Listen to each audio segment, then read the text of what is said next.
जय श्री कृष्णा सा। आप सभी का मेरे चैनल पर स्वागत है।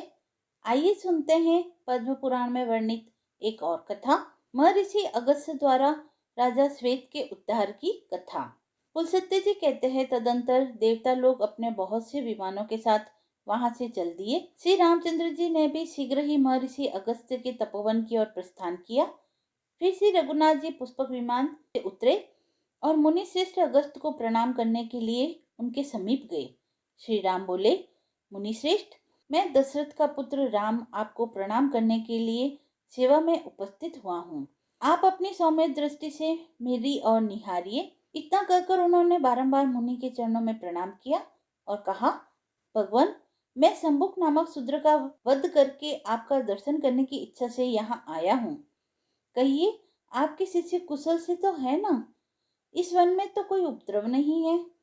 अगस्त्य जी बोले, रघुश्रेष्ठ, आपका स्वागत है। सनातन परमेश्वर, आपके दर्शन से आज मैं इन मुनियों सहित पवित्र हो गया। आपके लिए यह अर्घ प्रस्तुत है, इसे स्वीकार करें। आप अपने अनेकों उत्तम गुणों के कारण सदा सबके सम्मान पात्र है। मेरे हृदय में तो आप सदा ही विराजमान रहते हैं, अतः मेरे परम पूज्य हैं।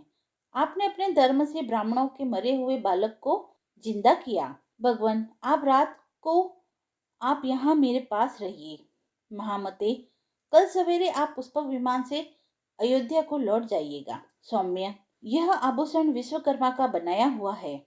यह दिव्य आभरण है और अपने दिव्य रूप एवं तेज से जगमगाता रहता है। राजेंद्र, आप इसे स्वीकार करके मेरा प्रिय कीजिए, क्योंकि प्राप्त हुई वस्तु का पुनः दान कर देने से महान फल की प्राप्ति होती है।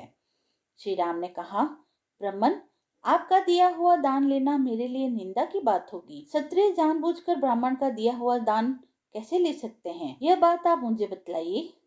किसी आपत्ति के कारण मुझे कष्ट हो, ऐसी बात भी नहीं है, फिर दान कैसे लूं? इसे लेकर मुझे केवल दोष का भागी होना पड़ेगा, इसमें तनिक भी संदेह नहीं है।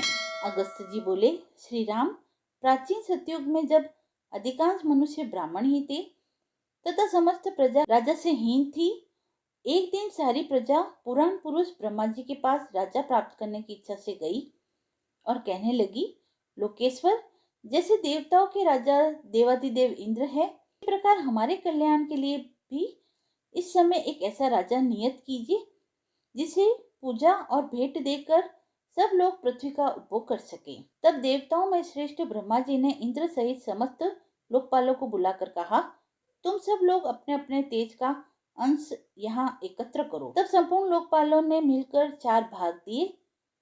वह भाग अक्षय था, उसी से अक्षय राजा की उत्पत्ति हुई।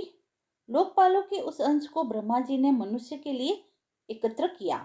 उसी से राजा का प्रादुर्भाव हुआ, जो प्रजा के हित साधन में कुशल होता है। इंद्र के भाग से राजा सब पर हुकूमत चलाता है। वरुण के अंश से समस्त देहधारियों का पोषण करता है। कुबेर के अंश से वह याचकों को धन देता है तथा राजा में जो यमराज का अंश है, उसके द्वारा वह प्रजा को दंड देता है। रघुश्रेष्ठ, उसी इंद्र के भाग से आप भी मनुष्यों के राजा हुए हैं।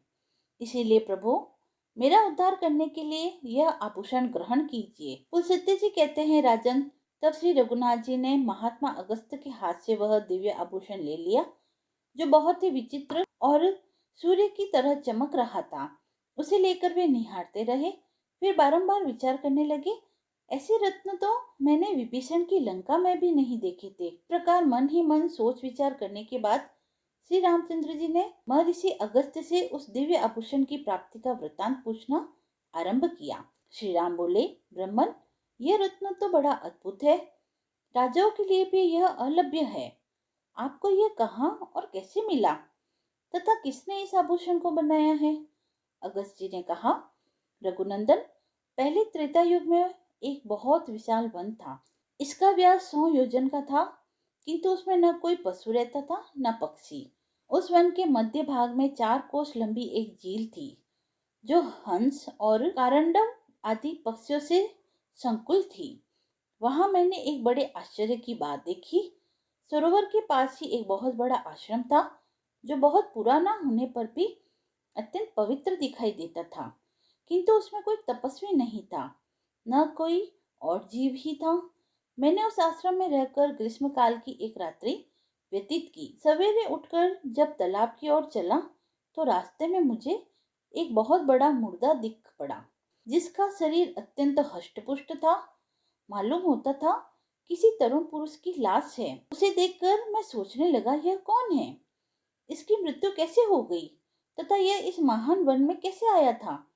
इन सारी बातों का मुझे अवश्य ही पता लगाना चाहिए। मैं खड़ा खड़ा यह सोच ही रहा था कि इतने में आकाश से एक दिव्य एवं अद्भुत विमान उतरता दिखाई दिया। वह परम सुंदर और मन के समान वेगशाली था। एक ही क्षण में वह विमान सरोवर के निकट आ पहुंचा। मैंने देखा उस विमान से एक दिव्य मनुष्य उतरा और सरोवर में नहाकर उस मुर्दे का मांस खाने लगा।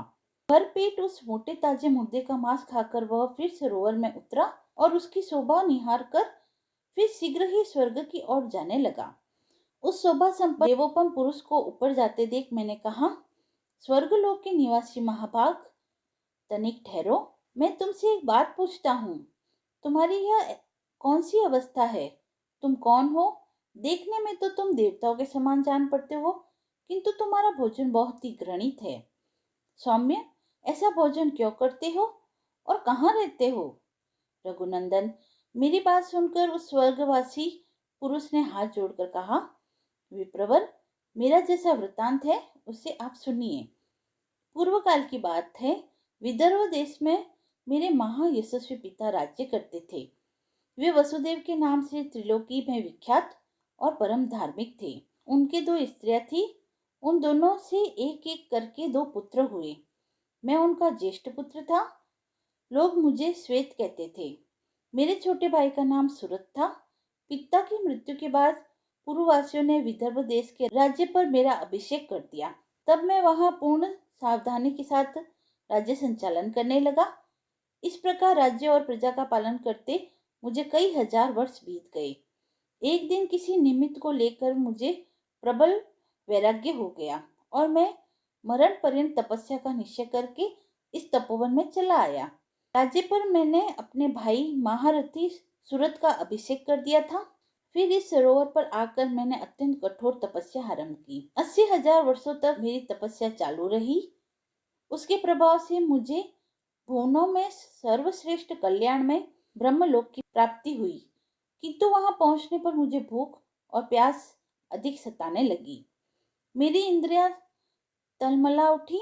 मैंने त्रिलोकी के सर्वश्रेष्ठ देवता ब्रह्मा जी से पूछा, भगवान, यह लोक तो भूख और प्यास से रहित सुना गया है। यह मुझे किस कर्म का फल प्राप्त हुआ है कि भूख और प्यास यहाँ भी मेरा पिंड नहीं छोड़ती?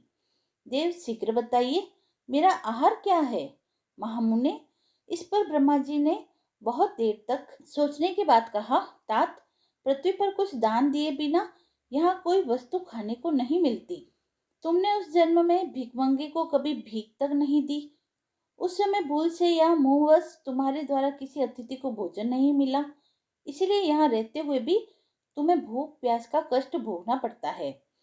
राजेंद्र, भांति भांति के आहारों से जिसको तुमने भली भांति पुष्ट किया था, वह तुम्हारा उत्तम शरीर पड़ा हुआ है। उसी का मांस खाओ, उसी से तुम्हारी तृप्ति होगी। ब्रह्मा जी के ऐसा कहने पर मैंने पुनः उनसे निवेदन किया, प्रभु, अपने शरीर का भक्षण कर लेने पर भी फिर मेरे लिए दूसरा कोई और आहार नहीं रह जाता जिससे इस शरीर की भूख मिट सके, तथा जो कभी चुकने वाला न हो, ऐसा कोई भोजन मुझे देने की कृपा कीजिए। तब ब्रह्मा जी ने कहा, तुम्हारा शरीर ही अक्षय बना दिया गया है, उसे प्रतिदिन खाकर तुम तृप्ति का अनुभव करते रहोगे। इस प्रकार अपने ही शरीर का मांस खाते जब तुम्हें 100 वर्ष पूरे हो जाएंगे, उस समय तुम्हारे विशाल एवं दुर्गम तपोवन में महर्षि अगस्त्य पधारेंगे। उनके आने पर तुम संकट से छूट जाओगे। राजन, वे इंद्र से ही संपूर्ण देवता और असुर का भी उद्धार करने में समर्थ है। फिर तुम्हारे इस घृणित आहार को छुड़ाना उनके लिए कौन सी बड़ी बात है? भगवान ब्रह्मा जी का यह कथन सुनकर मैं अपने शरीर के मांस का घृणित भोजन करने लगा। विप्रवर, यह कभी नष्ट नहीं होता तथा इससे मेरी पूर्ण तृप्ति भी हो जाती है।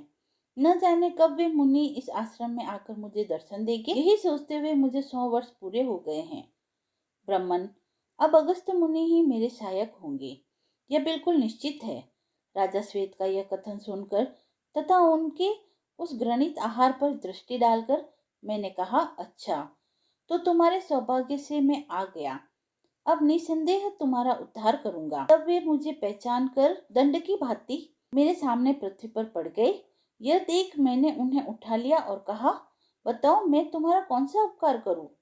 राजा बोले, ब्राह्मण, इस घृणित आहार से और जिस पाप के कारण यह मुझे प्राप्त हुआ है उससे मेरा आज उद्धार कीजिए, जिससे मुझे अक्षय लोक की प्राप्ति हो सके। ब्रह्मर्षि, आपके उद्धार के लिए मैं यह दिव्य आभूषण आपको भेंट करता हूँ, इसे लेकर मुझ पर कृपा कीजिए। रघुनंदन, उस स्वर्गवासी राजा की ये दुख भरी बातें सुनकर उसके उद्धार की दृष्टि से ही वह दान मैंने स्वीकार किया, लोभवश नहीं।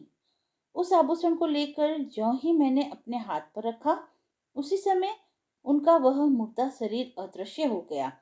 फिर मेरी आज्ञा लेकर वे राजा बड़ी प्रसन्नता के साथ विमान द्वारा ब्रह्मलोक को चले गए। इंद्र के समान तेजस्वी राजा श्वेत ने ही मुझे यह आभूषण दिया था और इसे देखकर वे पाप से मुक्त हो गए।